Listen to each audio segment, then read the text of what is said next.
আমাদের 100 কেজি স্কেলগুলো যেগুলো আছে, যেই স্কেলগুলোতে এই আমাদের নতুন কমন যে মেইন বোর্ডটা আমরা ইউজ করছি, সেই 100 কেজিতে একটা সমস্যা ছিল। কাস্টমার যেটা আমাদেরকে ফিডব্যাক দিচ্ছিল, সেটা হচ্ছে ডেসিমেল পয়েন্টটা এইখানে থাকতো। আর যখন আমি ওয়েট দিতাম এইখান থেকে আর কি ডেসিমেল পয়েন্টের পরে সবসময় 2টা ডিজিট শো করছিল। কিন্তু আমরা সেটা সফটওয়্যারের এই নতুন সফটওয়্যারটা মডিফাই করে প্রবলেমটা করেছি, সলভ হয়েছে। সেটার জন্য এখন যেটা হবে, 99 কেজি পর্যন্ত ডেসিমেল পয়েন্টটা এখানে থাকবে। এরপরে যখন 100 কেজি বা 3 ডিজিটের সংখ্যা হবে, তখন অটোমেটিক ডেসিমেল পয়েন্টটা এখানে ডানে শিফট হয়ে যাবে।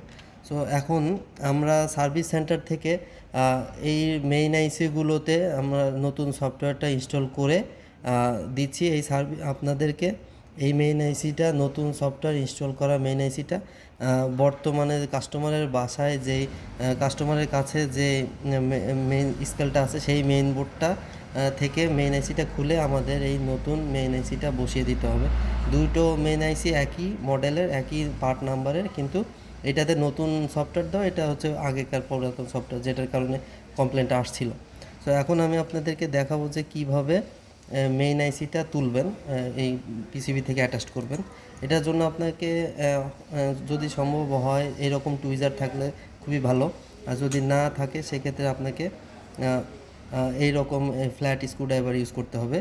আর প্রথমত যে জিনিসটা আপনাকে করতে হবে এই কাজটা করার আগে, মেইন আইসিতে হাত দেওয়ার আগেই আপনাকে সার্কিট থেকে ব্যাটারিটার কানেকশান ডিসকানেক্ট করে ফেলতে হবে।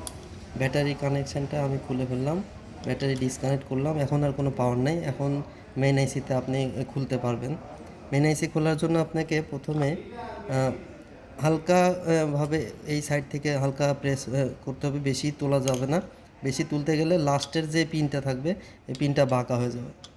সো এমনভাবে তুলতে হবে যাতে আমার আইসির এই পিনগুলো কোনোটাই বাঁকা না হয় বা ভেঙে না যায়। কারণ এই যে মেইন আইসিটা আপনি খুলবেন, এইটা মেইন আইসিটা আমরা পরবর্তীতে আবার ইউজ করব, আপনাকে আমাদের কাছে ব্যাক পাঠাইতে হবে। সো এটা খুবই সাবধানে খুলতে হবে। আর এই সাইড থেকে হালকা প্রেস করতে হবে। এই যে উঠে গেল, এই সাইড থেকে উঠে গেছে। এখন আমি এটা হাত দিয়ে ধরে তুলে ফেলব, দেখলেন ইজিলি জিনিসটা খুলে আসছে। আর কোনো লেগগুলো কিন্তু ভাঙে নাই, কোনো লেগগুলো কিন্তু বাঁকা হয়ে যায় না।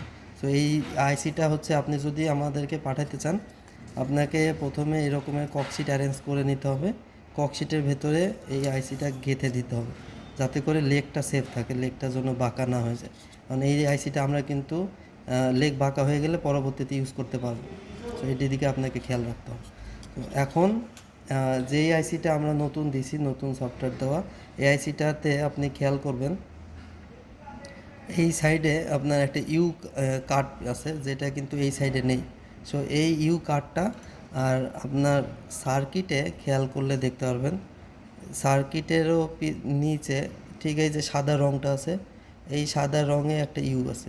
সো আপনার আইসির ইয়েটা, এইখানে যে আইসি ইউটা থাকবে,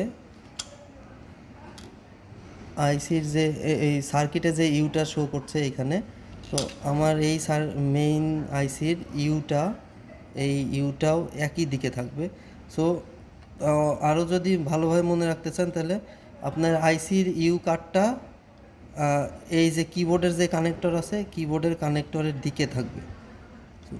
কিবোর্ডে এই যে আমি মাঝখানে দিয়ে বসে চাপ দিয়ে লাগিয়ে দিলাম, আর যতটুকু যায় আর কি সেভাবে চাপ দিয়ে দিলাম। সো এই জিনিসটা কিন্তু ভুল করা যাবে না, কারণ আইসি যদি আপনি উল্টো লাগান তাহলে আইসিটা কাজ করবে না সার্কিটে। সো এই দিকে অবশ্যই খেয়াল রাখতে হবে আপনাকে। তো এখন আমি হচ্ছে ব্যাটারি কানেক্ট করব। সফটওয়্যারটা ইনস্টল হয়ে গেছে এরকম আর কি, আপনার সফটওয়্যার নতুন আইসিটা দেওয়ার পরে এরকম আর কি শো করবে।